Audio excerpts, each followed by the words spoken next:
Welcome to another episode of One on One with Mitch Lafon. I am your host, Mitch Lafon. Joining me this week is former Wig Wam frontman Age Sten Nilsen. He's got a new band called Ammunition and a great new album called SHANGHAEID.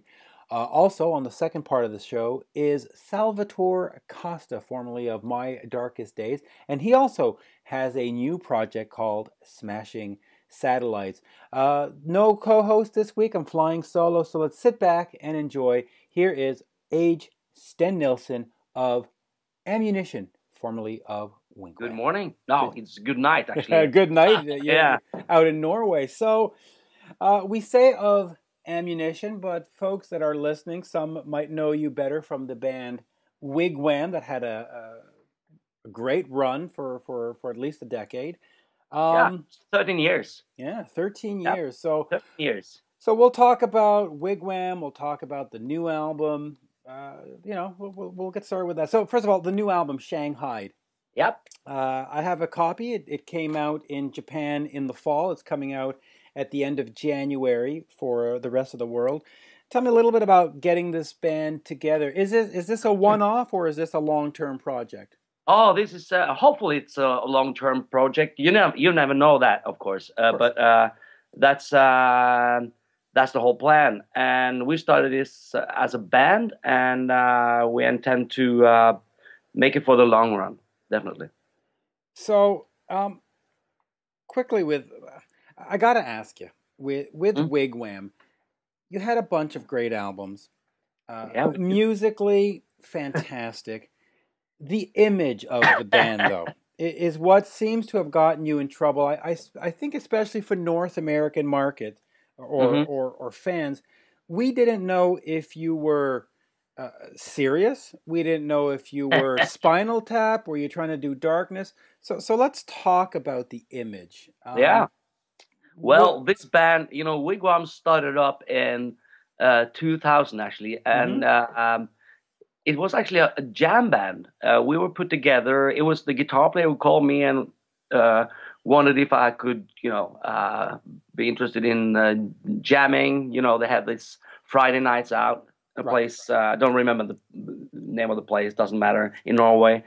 And we started this thing just by playing, old Van Halen stuff, KISS stuff, music that at that point were pretty outdated.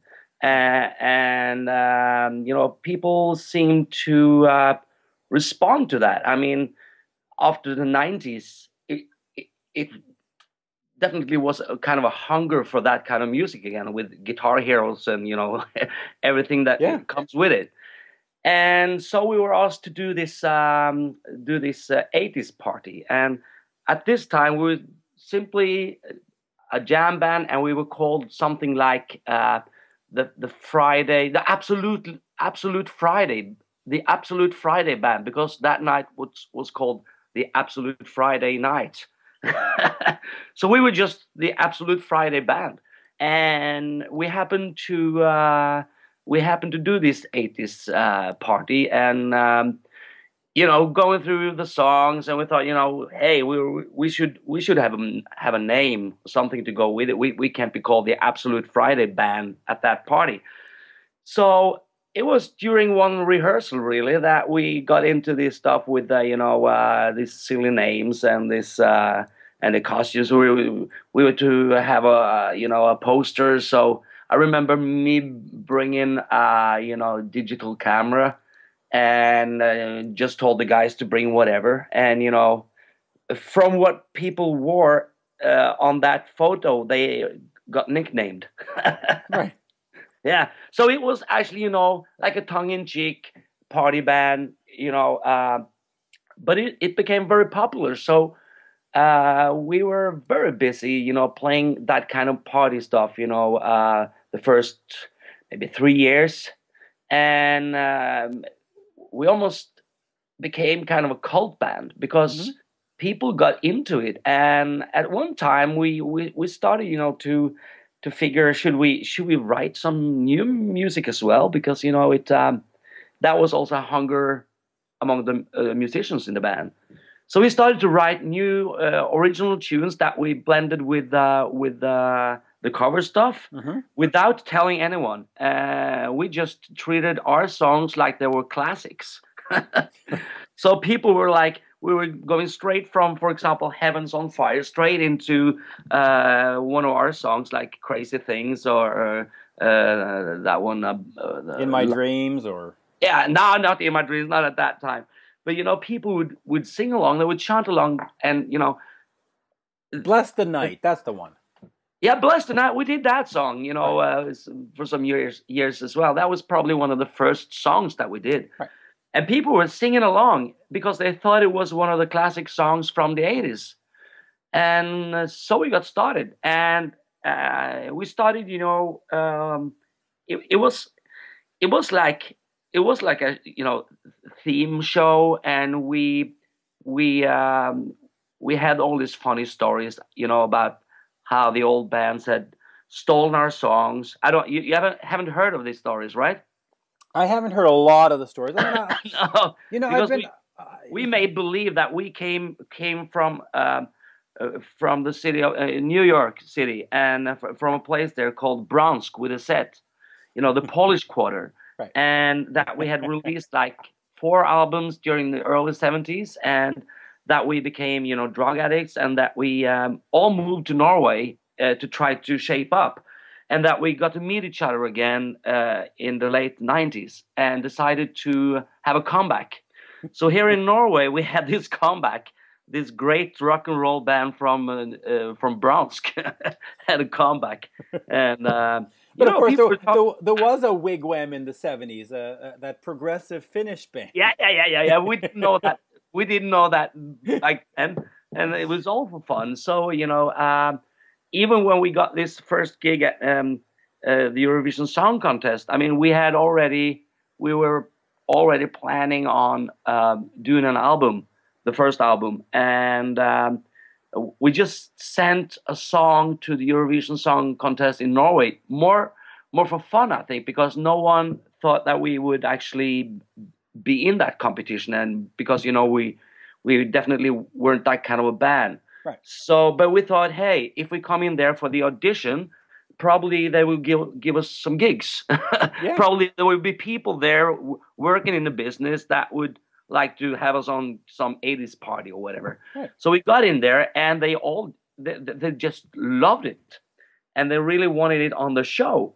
And so the Norwegian people were kind of shocked when they first saw us. And I remember talking to the biggest newspaper in Norway, and he figured, you know, what's this band all about?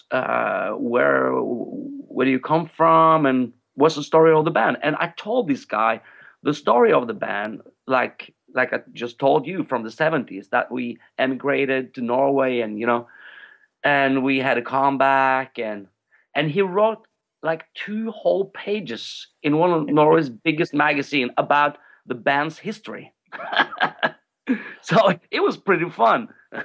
Well, yeah, and that's also... But after a while, you know, people got to know who we were, and so we stuck to some of the things image-wise and all the humor of it, and, you know, we were just a happy bunch of guys trying to put on a show.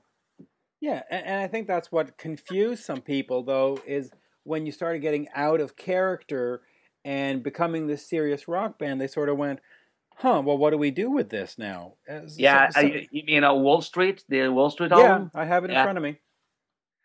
Yeah, the thing with the Wall Street album was that we had so much fun, like for the 3 first albums, but we did like some nights we played like 3 concerts, you know, a day, and we were pretty worn out during 2007. And so after the Japan tour, we decided to try to avoid each other for a while, to try to come up with, you know, other projects apart from each other. And so I started this Queen project. It was only meant to Show Must Go On.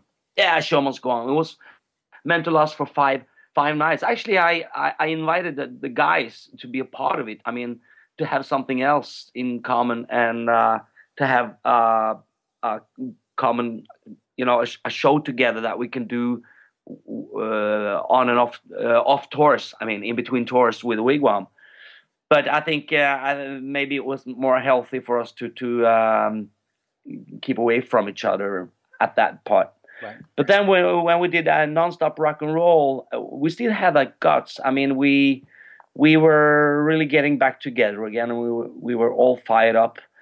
But when it came to Wall Street, both the guitar player and the bass player had already started to, you know, talk about, you know, us that we should really put away, you know, the image, because they really wanted to be taken serious.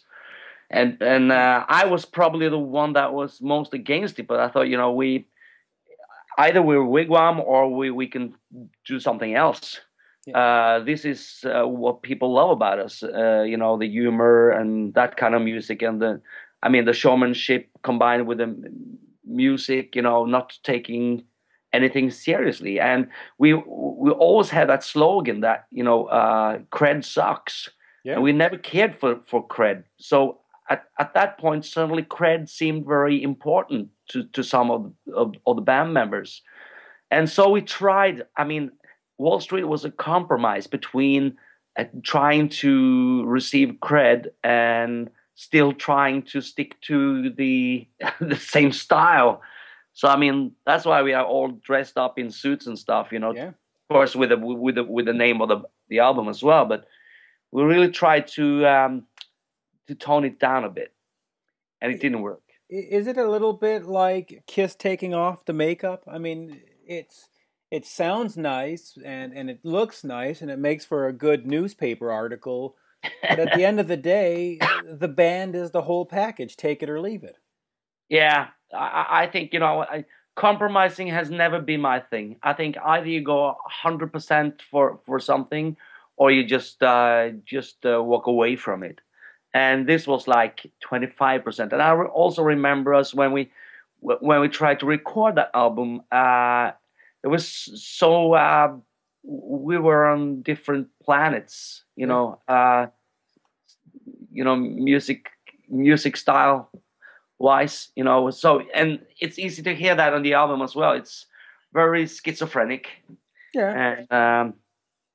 And yeah, I remember also, you know, during the recordings for this album, actually, the guitar player came to us and said, you know, I have this Dracula concept that he had been working on for like 7 years. And he had given it up because no one wanted to sign it, because, you know, it was just his solo project and nobody had signed it. And he wondered if we could just, we could use whatever tune from that album. And I thought that was a shame, because he had worked so hard on that project, and it's great music, and it's a great concept album. And I figured, yeah, I mean, we could do that as Wig Wam as well.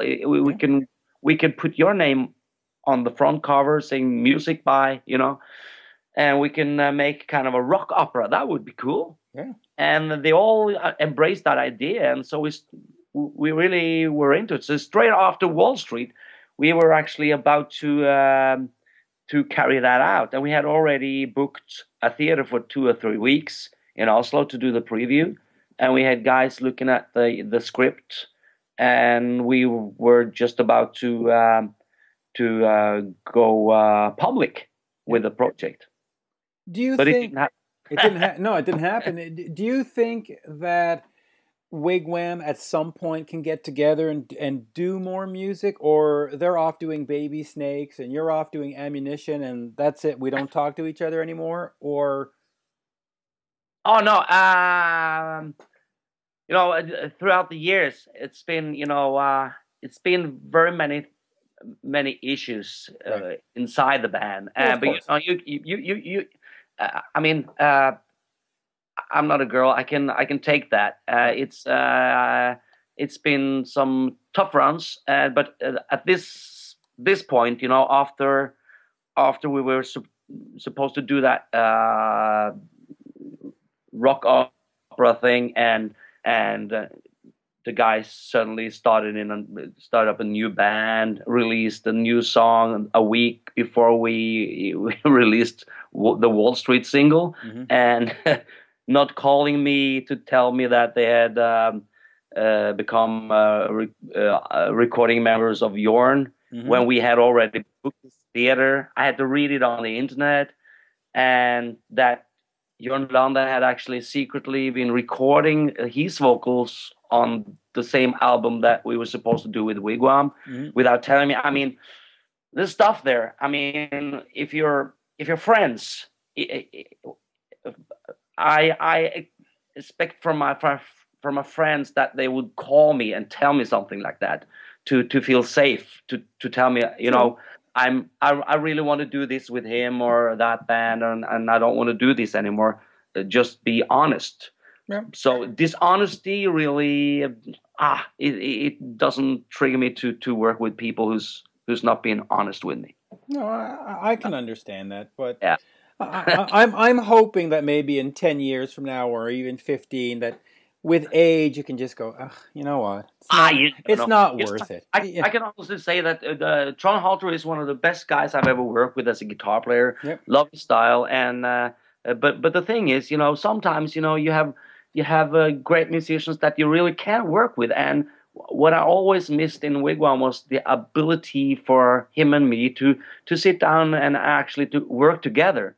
But that very seldom happened because, you know, he really tended to keep his stuff to himself, right, and really didn't want any advice, really didn't want anyone to interfere with his stuff. Maybe he's changed, but what I learned with ERIK Mortensen was, you know, and that's what I want to get to, actually. Is ERIK working together with someone who's interested in what you have to say and interested in the songs you make, and actually can hear a song without you putting on a full production.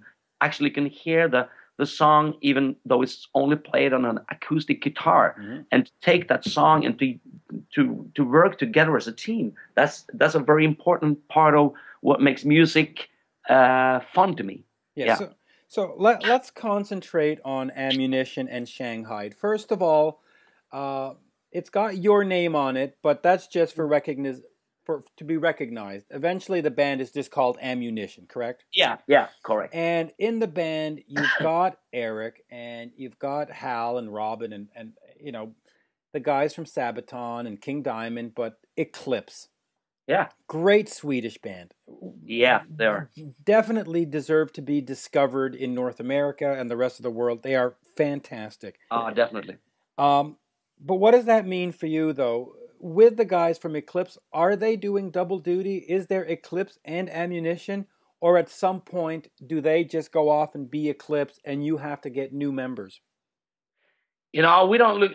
ERIK and I have often had that talk, also with press. You know, this band came about when ERIK and I we were cutting demo tapes for what was supposed to be the next Wig Wam album. So that's how it all got started. Right.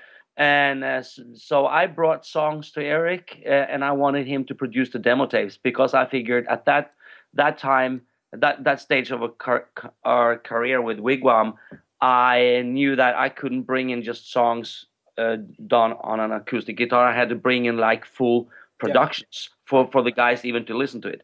So I thought, okay, then I'll bring in a producer and I'll do my songs the real way. And I just, you know, and in the middle of that recording, it was obvious that, you know, the guys had gone with the Yorn and all that shit happening.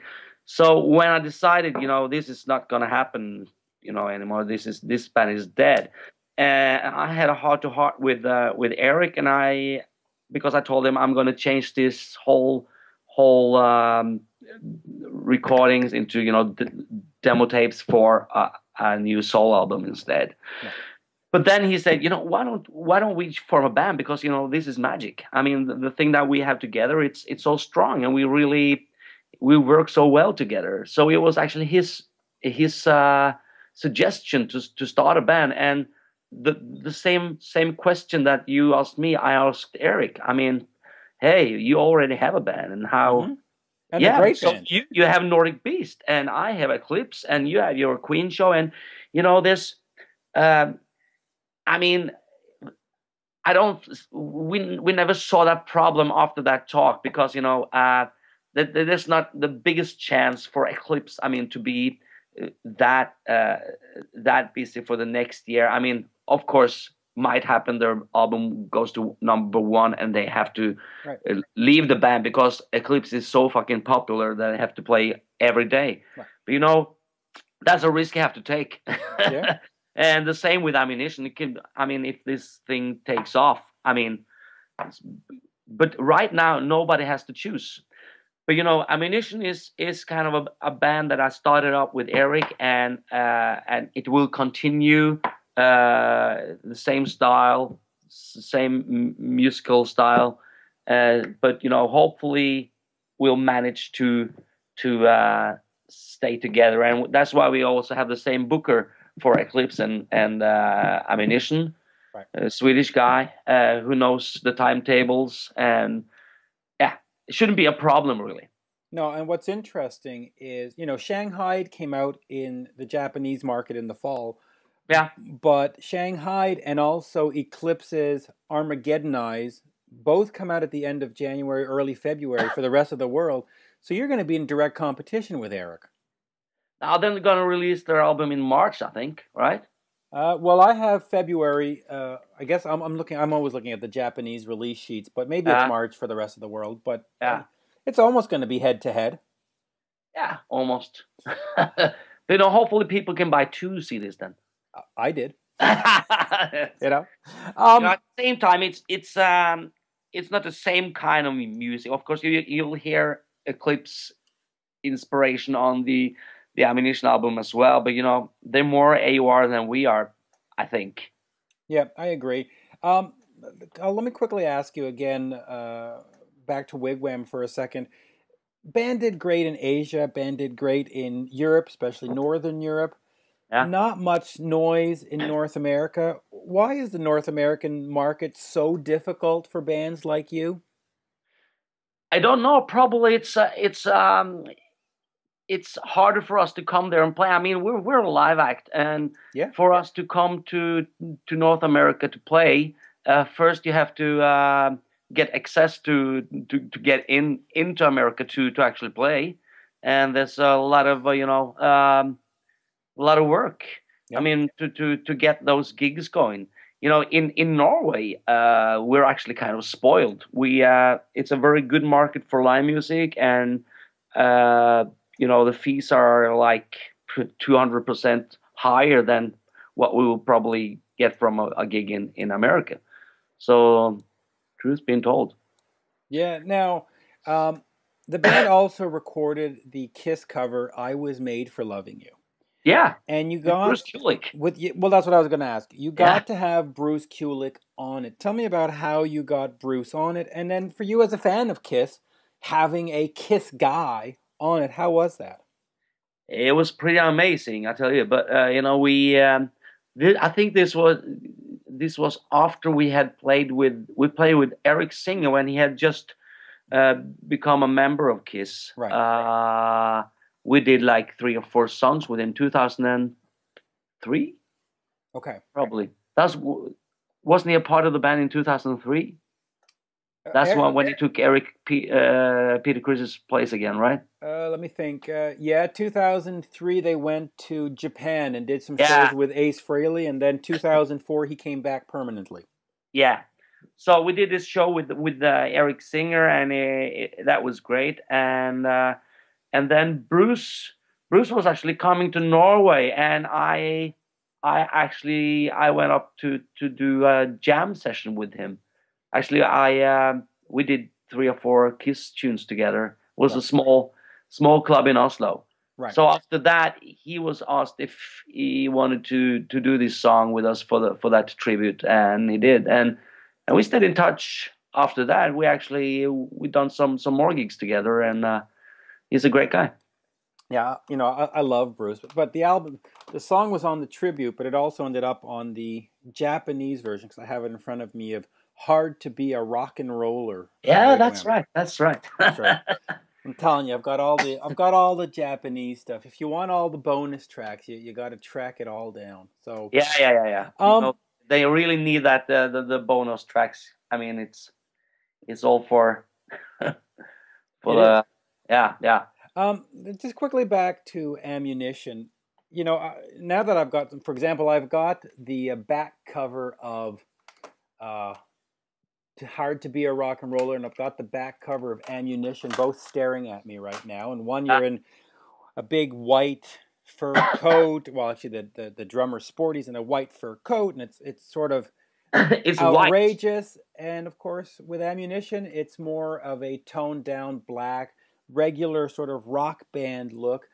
And I don't want to spend all the time talking about look, but was there a conscious effort to just say, listen, we just got to be guys. We can't be this whole image thing. You know, that's been the intention with Ammunition ever since we started up the band, just Eric and me. Like he's the t-shirt wearing kind of guy. Yep. So and we just talked about, you know, image and everything, that this has got to be, you know, it's got to be a cool band to watch on stage, but at the same time we are going to tone everything down, and we're just going to be a rock and roll band, and like we said, we do this for the music, you know, to keep the focus on the music. Yeah. You know, that's the most important thing, and that's why recording this album was so great fun, because it never was had anything to do with a concept or image or anything. It was just like a playground for us to, you know, to write music in. So we just had great fun without having a second thought about what this was going to be or look like. We just knew what it was going to sound like, and I think we got there. And you know, we would do on stage. You know, there's just six happy guys playing rock and roll. It's a bit more aggressive than Wig Wam, but still we have the entertainment going there. I mean, it's not going to be a dull band, but it's not going to be Kiss on steroids. It's going to be it's going to be we're more the Guns N' Roses kind of style band. Yeah. And we're, you know, the guitar player is so into Led Zeppelin. I mean, and Hal, you know, he just loved the 70s stuff, and you know, but he looks like he looks like he's coming straight in from Led Zeppelin's dressing room sometimes, and that's actually what he's wearing on a daily basis. Yeah, I just got to say, because I'm staring at the album in front of me. When you wrote it, were these songs all brand new, or were some of these left over from other times? And what was sort of, were you trying to send any kind of message through the lyrics? Is this sort of a diary, or is it just a bunch of fun songs? Because you got a song like "Do You Like It," yeah, which is fantastic. I mean, that should be a single, quite frankly. Yeah, it was actually a single here in Norway, the first single before anyone had heard about the project. Oh, it was more like, just sending out a message that here's some new songs, and it's probably going to be a new band out there.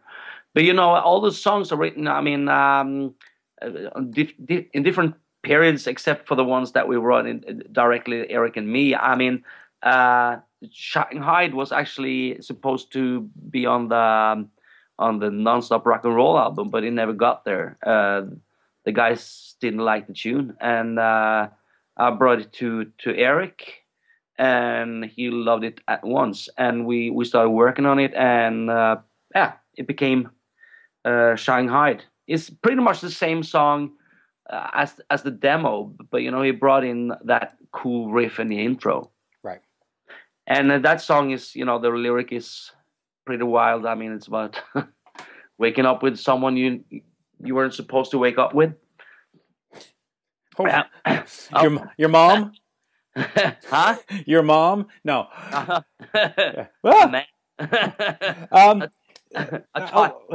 lady boy. A lady boy, right? Shanghai. One of those Filipino lady boys. Yeah. And some of the songs are also like fun songs, but you know, there's also songs there where I've been able to write about things that matters to me, and doesn't have any taste at all of that concept feeling. Yeah, But, you can easily hear that, Hit Me With Your Bombs. That's a song great song. that were pinpointed for Wig Wam. The same was Give Me a Sign. Yeah, Really? there's a great song on the album that is only available for now in the Norwegian iTunes store, Sucker for Anything, and I Yeah, don't have it on the Japanese release, and I've seen the CD coming out at the end of the month. It's not there either. How can people like me in North America get a copy of that song? I've been talking to our manager about it because we also want to make that song that we did on a Norwegian TV called Lighthouse. yeah, Lighthouse, and we really want those songs to be available out there outside of Norway as well. So those songs will probably be available on at least iTunes.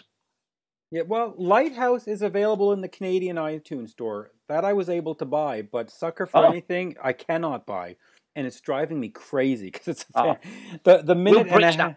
that. Good, good. Make just for me. Make sure you Yeah, do that. Um, just for you. just for me. This was a great pleasure. Now we've already reached half an hour. We'll finish with this. Any touring plans outside of Europe this year?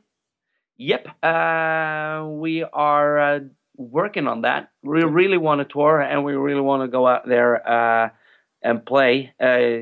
For us to grow as a band, we need to build a fan base Absolutely. based on a live shows. So actually, tomorrow I'm going into some meetings with some bookers. We already have a company that we have signed with, and that will try to bring this band as far as possible. I mean, even to America, and that will be a great honor to, because I never played in America before.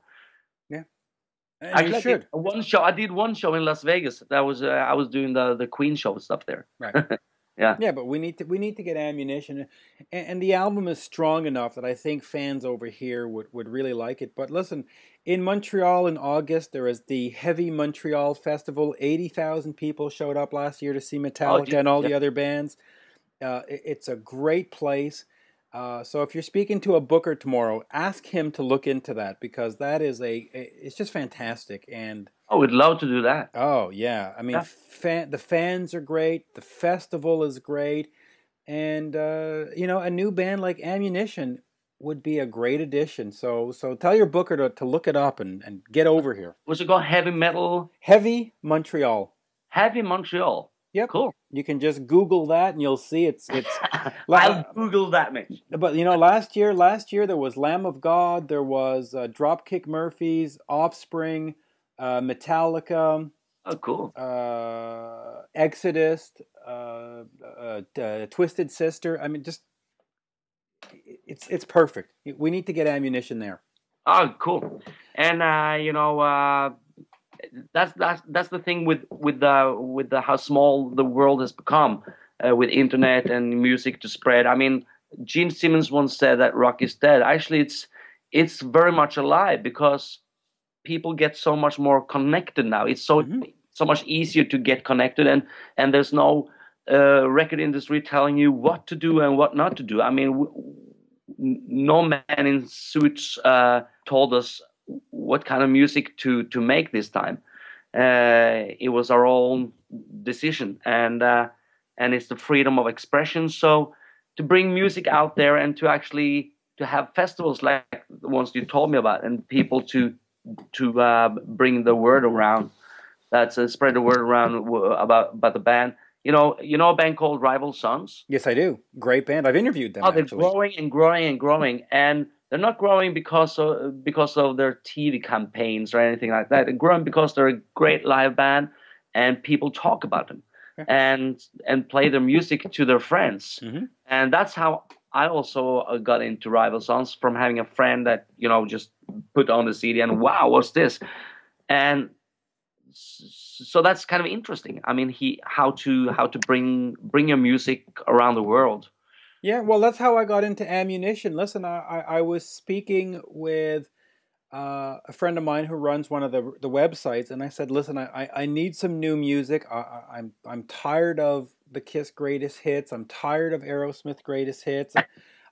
give me something. And he said, well, have you listened to Eclipse? And have you listened to Heat? Have you listened to Wet? And I went, all right, well, yeah, I know those. He goes, well, there's a new one, Ammunition. It's coming out in 2015. I'm giving it a 10 on 10. It's the greatest thing. Cool. And I said, okay. And I found that, that it was released in Japan, and I put it on. I hadn't heard any of the music, and I went, well, it's either going to suck or it's going to be great. And it was great. I love the album, and that's why I reached out to you and I said, you know what? We're all in this together. I got to tell other people, and let's get an interview, and let's make it happen, because it's a great album. You really have got a great collection of songs.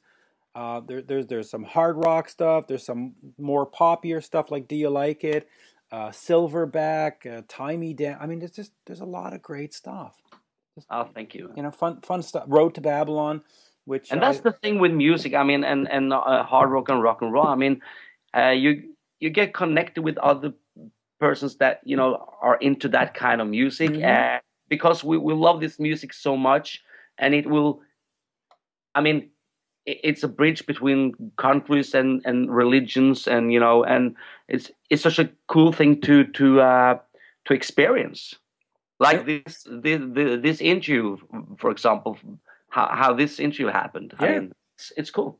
Yeah, thank you to Facebook and all those wonderful things. And of course, having ERIK MARTENSSON in the project was a big sell for me, because the Wet albums, the two albums and the live album, and the Eclipse albums, I mean, he is absolutely a musical genius. Everything he touches is great. He's a genius, and he's a man machine. I mean, he works. He shows up in the studio at 8:30, and we just drink one cup of coffee, and then here we go.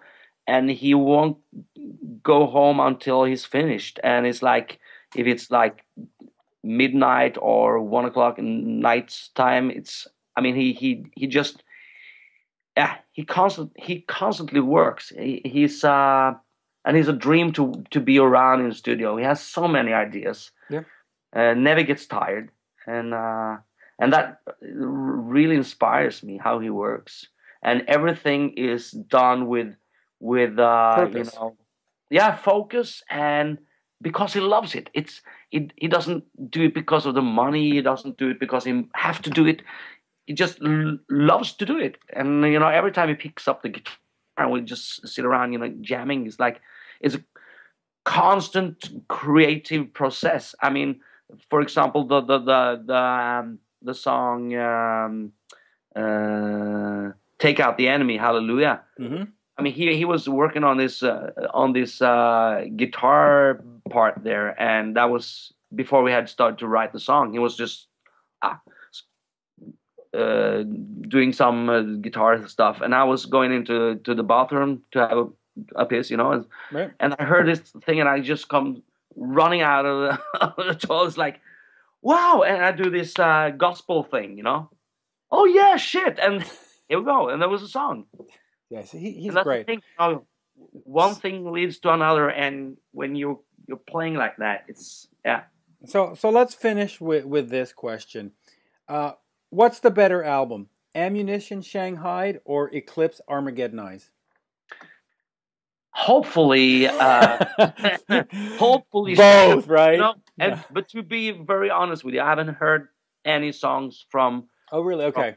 Armageddon Eyes, because when we had just finished our album, my mind was set on starting to get it out there and promoting it, and then ERIK he locked himself in his studio because he needed to finish the Eclipse album, right? Because he lost his father, you see. So he lost his father like 4 days before we had our first Ammunition gig.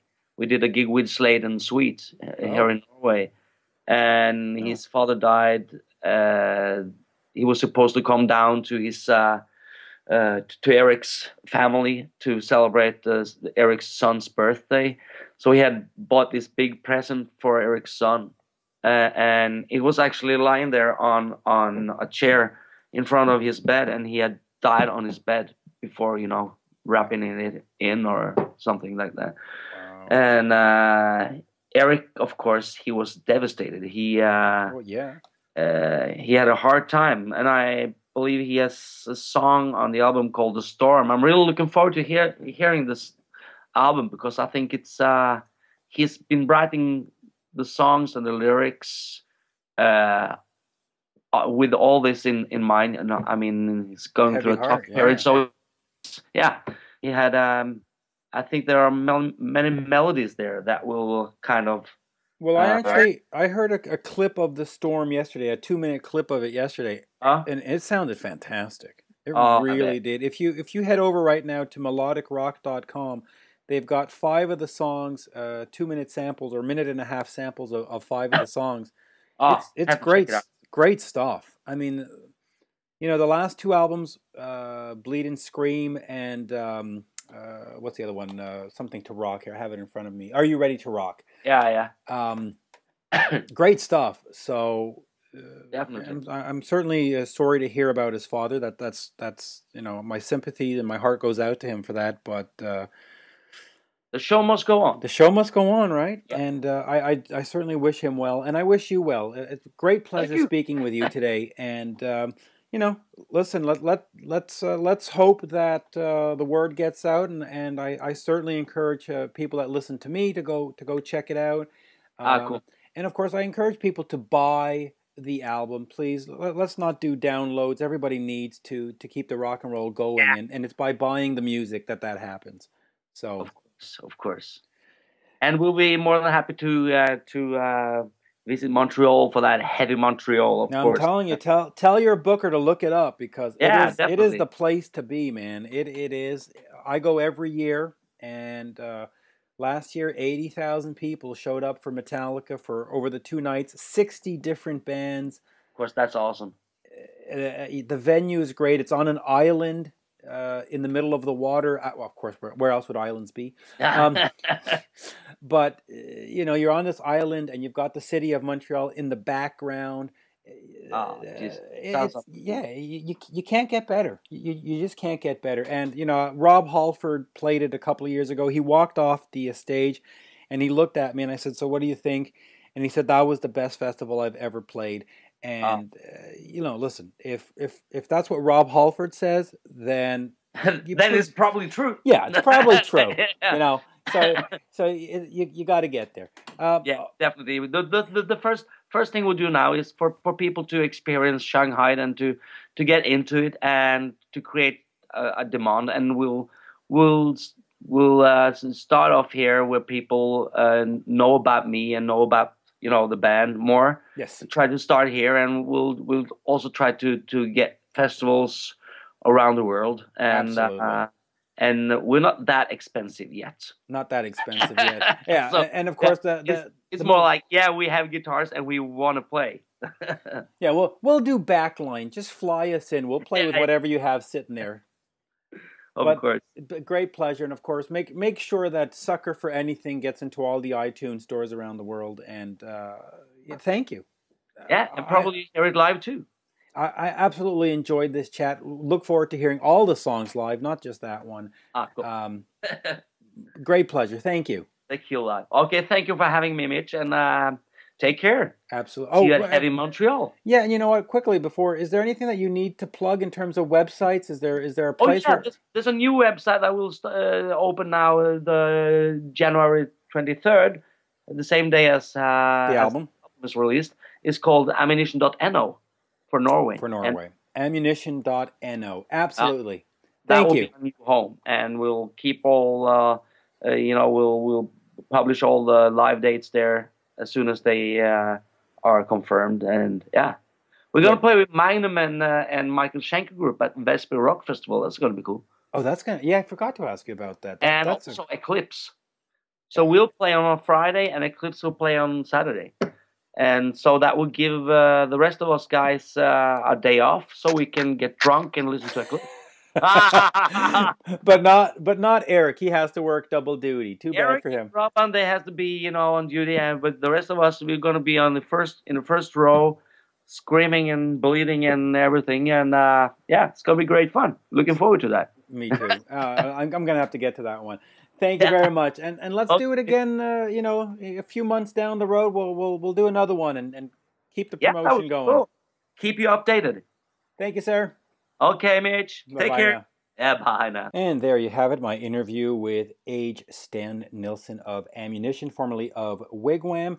We're going to do a quick turnaround on this one. We're going to get right over to Salvatore Acosta. Some know him as Sal Costa of My Darkest Days. But now, with his new band, Smashing Satellite. Here's Salvatore. Good day, man. How you doing? Good, good. So we've got a chance to know each other going back to the days of your other band up until My Darkest Days. Your Darkest Days. I guess they really were, right? No. Yeah, to a certain extent. Yeah, we'll get there, but I don't want to start with that because that's not fun. No. I want to start with Smashing Satellite, but I also want to start with three guys that have played an important role in my life that you've had a chance to either work with or interview. Bret Michaels, Phil Collen of Def Leppard, and of course Joe Perry of Aerosmith.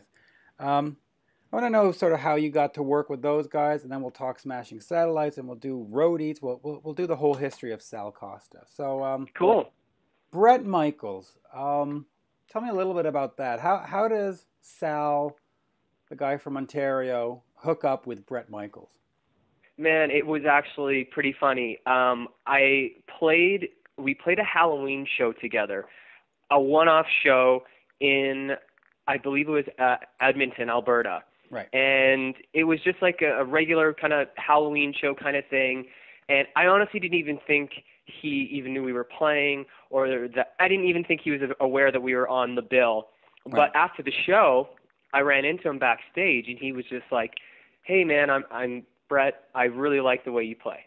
And it was kind of ended like that. I was like, cool. I was like, thanks a lot. He's like, I guess he caught a little bit of the set, whatever. About 6 months goes by, and I have 2 days off from being on tour. I fly home. At the time, I was living downtown Toronto, and I'm literally in my pajamas getting out of bed.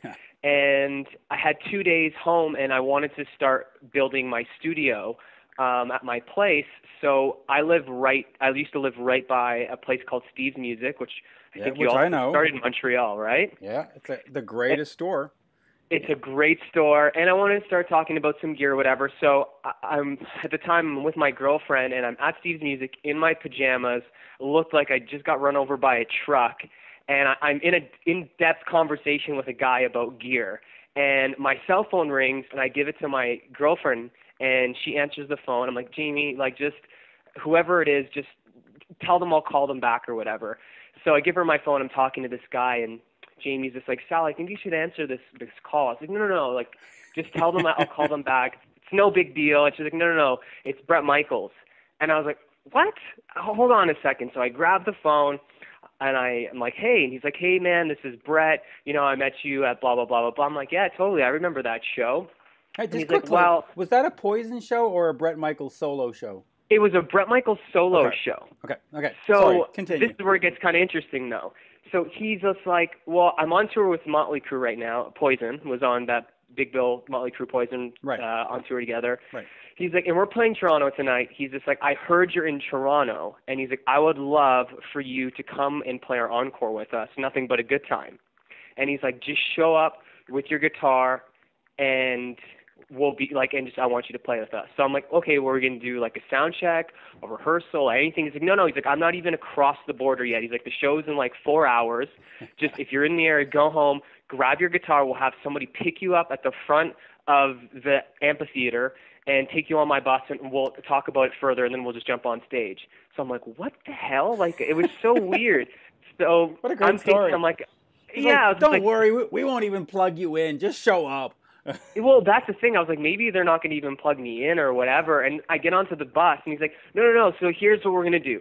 He's just like, so I actually show up at the amphitheater. I'm standing there with my guitar, and I'm actually running into a bunch of my fans at the same time. They're like, why are you standing in the parking lot of the Molten Amphitheater? Are you playing here tonight?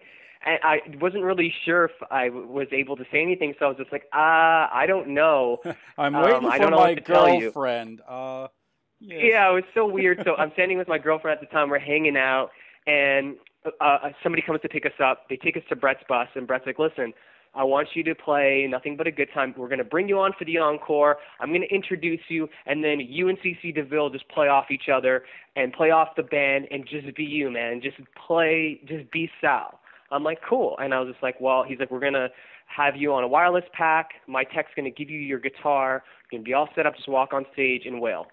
I'm like, done deal, man. So that happened. I played in front of this sold-out show at the Molson Amphitheater. Funny story there, though.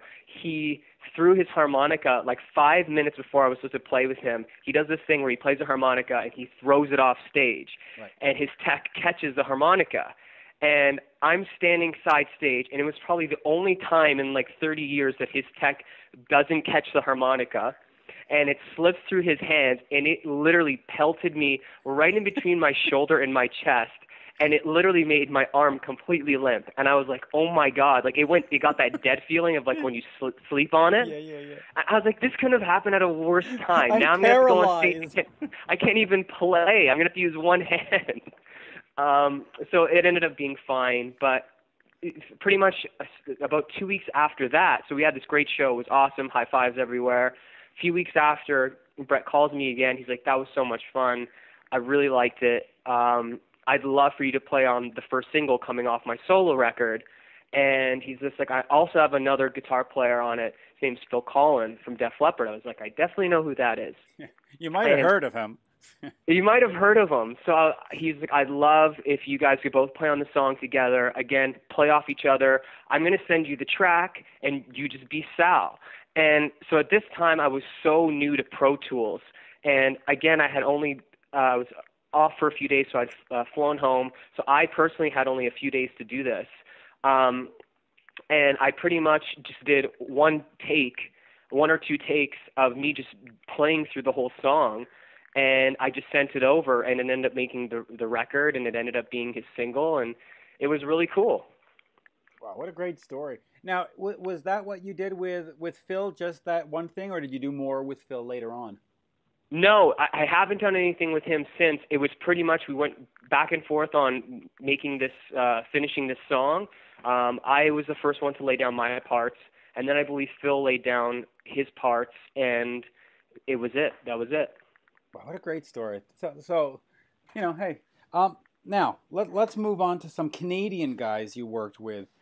You were in studio with My Darkest Days with Harry Hess of Harem Scarum working on an album, correct? That was actually right before I joined the band. The band had started working with Harry Hess, okay, and did some demos with him, and then moved on. Right around that time, the band moved on to working with Joey Moe. But Harry Hess was definitely there during the demo stages of My Darkest Days, for sure. Okay, so you know, the point of today's interview is to plug the new band. I just saw them opening up for Moist in Montreal, yep, Smashing Satellites, and it was quite unexpected because I went there and I went, I don't know who's opening. I had no idea who was opening. And then Smashing, and I go, I've heard that name. I wonder why I've heard that name. And then you show up, and I went, oh, I know him. You know, so that was sort of a strange thing, but what a great performance. So what is the long-term goal with Smashing Satellites? Is it a band? Is it a Sal solo project under a band name? Is it a one-off? Because right now you've got SONICALUZION, the A-Side EP. What are we expecting? Where are we going from here? Well, essentially, when I left My Darkest Days, I really didn't know exactly what I had no plans. I just knew I didn't want to be there anymore. So I moved out to LA, and I was living in LA for about 7 months, and essentially all I did was just write. I'd wake up in the morning, I'd go to Malibu with my guitar, I'd write all day, and then at night I'd head into the studio and start demoing ideas without any idea of what this was going to be. I didn't want to be the singer. I auditioned so many singers, but after a while I started demoing the songs to kind of explain to all these singers how I wanted them to sing the songs. Right. And some of the producers that I was working with started saying to me, like, dude, like, why don't you just sing? Like, these songs are your songs. You're singing them great, and we think you have a really unique voice, and I think you should just step up to the plate and sing for this. So at that point, I decided, you know what, I will sing. And I started singing on all these songs and just collecting these songs without a band name, without anything. Anything I couldn't play on the record, I played the majority of the instruments with Bob Marlette, who was producing the record. Anything I couldn't physically play, I'd call in people. Jimi Hendrix' cousin, actually, who plays for Stevie Wonder, played drums on a bunch of the songs because I'm not a drummer. Yeah, and he came out, just killed it. So there was like a lot of little things like that was going on, and I came up with the whole concept for Smashing Satellites, and I decided that I didn't want it to be, I didn't really want it to be a solo project under my name. I wanted to create a band around it. So when I finished the record, I just called a bunch of people that I knew that were super talented, and just to kind of see if they could fit and help me recreate these songs live. And it kind of just went from there, and it's been growing as a band and a unit ever since. And it's kind of morphing into a band as time goes on. I guess kind of in the way the Foo Fighters started to a certain extent. Right, yeah. So you know, you did the opening shows with Moist. Yep. 2014 is running down. We're heading into 2015, I should say. What are sort of the plans for 2015? It's a 5-song EP. Are you going to do a B-side or another 5 songs? Are you just going to tour? What are the plans? Well, we're actually, the whole record is completely recorded and done. There is a B-side. It's been done for about 6 months now. It's going to be coming out late next year. We just released our first single in the U.S. about 3 weeks ago actually, and it just hit that number 60 on the top 100 alt songs. Nice. So it's just starting to climb up the charts right now in the U.S. So we're going to kind of ride off that single, which is Waterfall, see what it does for us in the U.S., and then it's going to actually be coming here to Canada as well as an official single. And we are already looking at a bunch of tours, potential tours for the new year.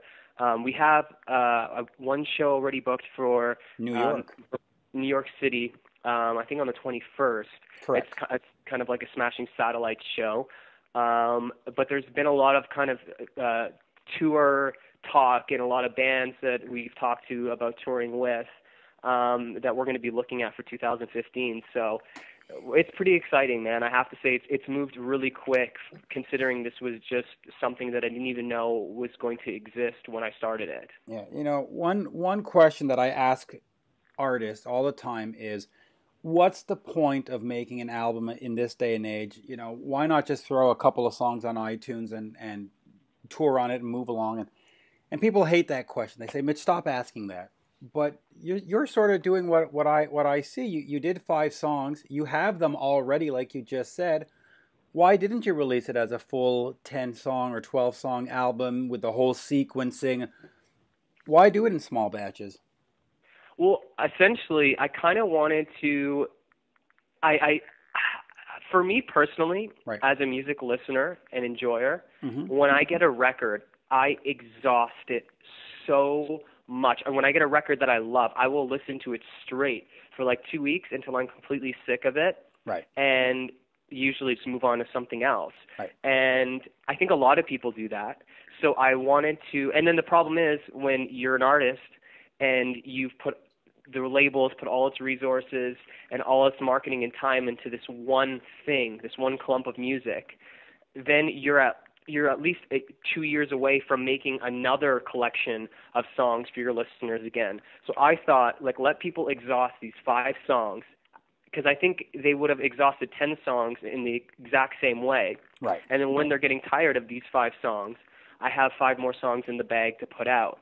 And I opted to not go with a physical copy in stores. We made that something special for people who are coming to shows, and on vinyl. So you can actually buy it anywhere but iTunes or from coming to a live show, because I really wanted the artwork to be seen and explained when people were buying it. Like all the people that are selling our merch, I explained to them what the artwork is about and the story of the record. So when people buy it, they can actually kind of look into it with a bigger set of eyes. Right. than just picking it up at a store or whatever. So I wanted to create more of an experience for people, essentially. Yeah, smart move. I mean, I think it's the way to go. And plus, you know, I get sent albums all the time to listen to, and they're you know, the new Slash, for example, was 17 songs, and I just couldn't do it. I couldn't do it in one sitting. I got through like 5 or 6, put it away, started up the car again, listened to the other 5 or 6. I mean, it took like 3 car trips to get through the entire album, and it was just exhausting. So it is. It's exhausting, and I find for today's listener who doesn't spend as much time, you know, sitting in front of a record player as I guess we did back in the day, like 17 songs is a lot of songs, especially from a new artist. I wanted to give people a small collection of songs that tell the tale of Smashing Satellites, and if you love it, there's more to come. But if you don't, I'm not going to punish you with another 16 songs. Right. So, My Darkest Day. Let's get into this, and before we wrap up, you left the band. You weren't. Yep. You weren't happy for whatever reason. Now that you've had some distance, first of all, the easy question is, did you make a mistake? Was it a good idea or a bad idea? Any regrets? No, it was the best thing I ever did, joining the band and also leaving the band. Okay. It created so many opportunities, and it was such I learned so much from being in that band, because when the band got signed and stuff started happening to us, it was a whirlwind of chaos. It was just moving so fast, and I don't think any of us really knew how to handle what was going on, and that we were actually doing it, because we just were dreaming about doing it. And now being able to do this now, there's so many things and mistakes that we made in that band that I will never make again. And I have perspective. What were some of the mistakes? I guess just you get really caught up in the lifestyle of, you know, especially in the U.S. It wasn't so much in Canada, but for us in the U.S., you know, that song sold over 1 million singles. It was a really big song in the rock community. Mm-hmm. And I think we really pigeonholed ourselves with that song as much as it did for our career. It was the strongest radio song we had, and it was the first thing we put out that we were never going to be able to beat, because there were so many features on it that were massive. And I would never do that again, because we kind of set ourselves up for one-hit wonder success. Even though we had so many great songs on the record, it was just like we put our very, very, very, very best foot forward, and everything else that would proceed would just not meet up to par with that song.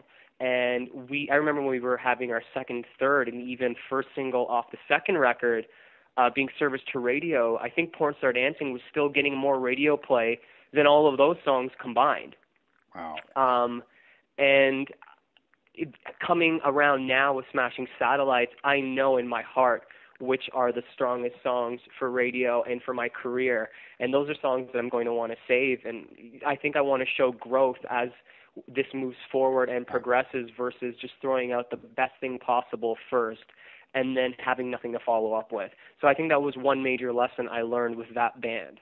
Is to pace yourself. It's funny because I interviewed Doug Feger of the Knack years ago. Oh, cool. And he said that My Sharona was the golden albatross. He said it bought him his house and the pool and the car and the trips and the whole thing. He said, but at the same time, we were the My Sharona band. No matter what we did, we were just the My Sharona band. And he just said it was exceptionally frustrating, because you know that you've written other songs and better songs, but every time you brought it to a record company, they would go, yeah, where's the My Sharona? And that's exactly what you're describing. So it was a golden albatross.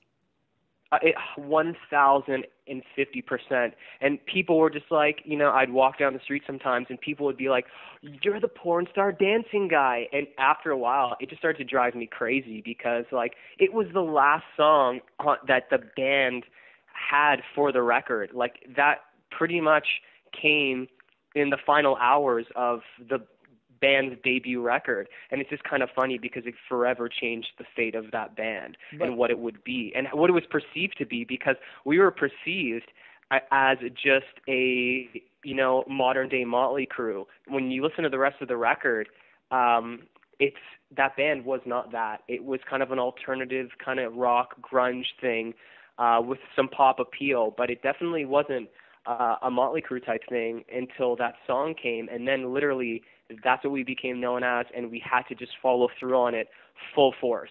But you know, there are folks that are going to listen to this now, and they're going to say, "Oh, poor baby, he got a hit single, wah, wah, wah." I mean, what do you say to those people? How do you explain it? How do you say, no, you don't understand?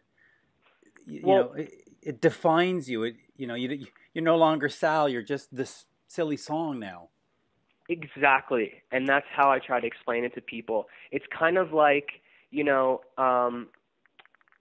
whole thing for me is like I've spent so many years on my craft as an artist, trying to write songs, sing, record, learn how to play, that it's not about the success or the money or the fact that this song has bought a house for me or a car or this tour has bought me this. It's not a monetary thing at all.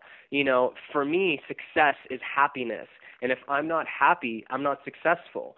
And, people could say, well, it did all these other things for you, but those aren't the things in life that make me happy. And ultimately, I think no one can argue with that. There's a lot of people who don't understand that just because you're an artist, you're not any different than anybody else who has any other job. I know lots of people who are dentists, good friends of mine, who hate being a dentist. Yep. And people are like, how could you hate it? You make so much money and it buys you all of this. But at the end of the day, if you're not happy being a dentist, you're not happy being a dentist.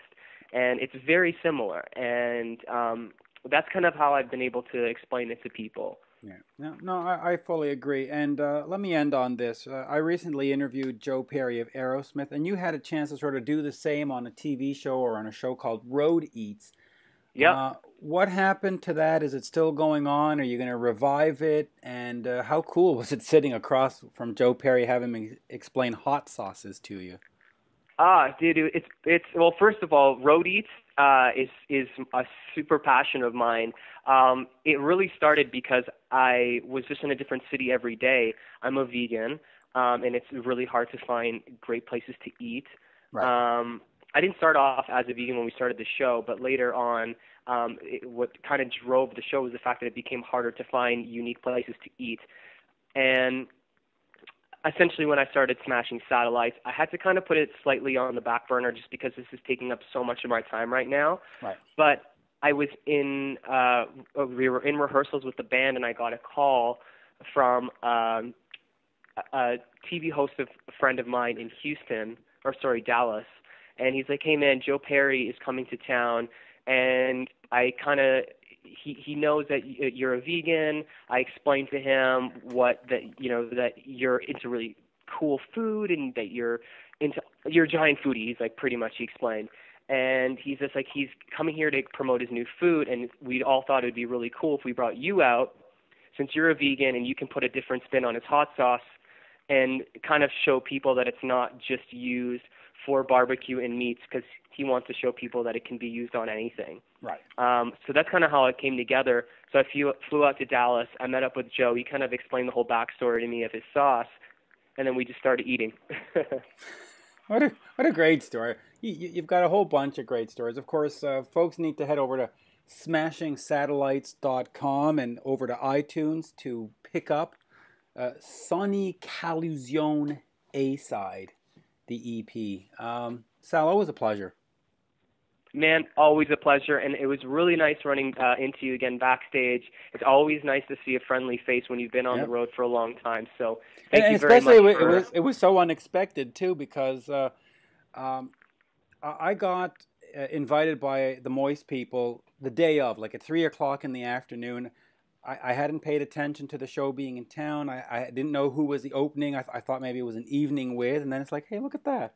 All these friendly faces are here. So it was great. It was really cool. That's what's great about the music industry. It's so small, and that's the beauty of it to me. Yeah, when you've been around long enough, you get to know everybody, and which is why, by the way, I keep telling people who say, Mitch, how do I make it? I say, be nice, to everybody, because you never know when they'll be in a position where you can help them, they can help you. Just be nice to everybody.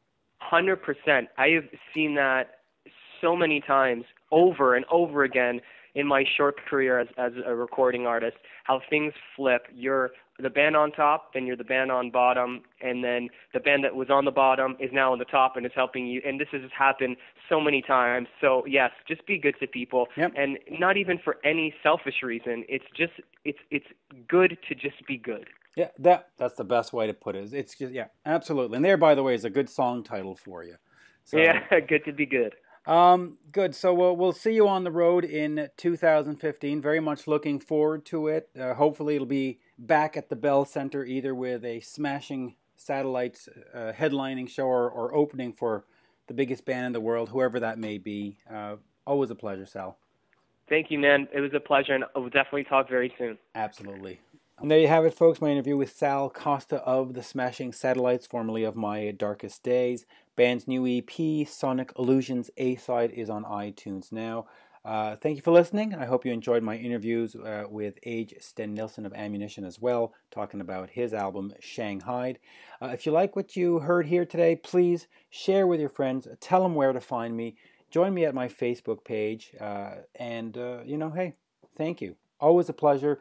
And, of course, join me next week for another episode of One-on-One with Mitch Lafon. Bye for now.